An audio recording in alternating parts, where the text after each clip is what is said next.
প্রধানমন্ত্রী ও উপস্থিত সুধী, আসসালামু আলাইকুম ও শুভ সকাল। মাননীয় প্রধানমন্ত্রী কর্তৃক প্রবর্তিত প্রধানমন্ত্রী ফেলোশিপ 2024-এর অ্যাওয়ার্ড প্রদান অনুষ্ঠানে আপনাদের সকলকে স্বাগত জানাচ্ছি। অনুষ্ঠানের শুরুতেই পরম শ্রদ্ধাভরে স্মরণ করছি সর্বকালের সর্বশ্রেষ্ঠ বাঙালি, ক্ষুধা দারিদ্র্য বৈষম্যমুক্ত স্বাধীন সোনার বাংলার স্বপ্নদ্রষ্টা জাতির পিতা বঙ্গবন্ধু শেখ মুজিবুর রহমানকে।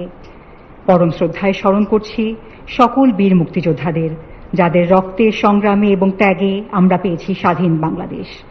শ্রদ্ধাবনত চিত্তে আরও স্মরণ করছি মহিয়সী নারী বঙ্গমাতা শেখ ফজিলাতুন্নেসা মুজিব সহ 15ই আগস্টের সকল শহীদদের। সুপ্রিয় সুধী, অনুষ্ঠান ঘোষণায় আমি মুশফিকা ইফাত, উপপরিচালক গভর্নেন্স ইনোভেশন ইউনিট, প্রধানমন্ত্রীর কার্যালয়। এবং আমি মোহাম্মদ আব্দুল্লাহ আল জাকির, উপপরিচালক গভর্নেন্স ইনোভেশন ইউনিট, প্রধানমন্ত্রীর কার্যালয়।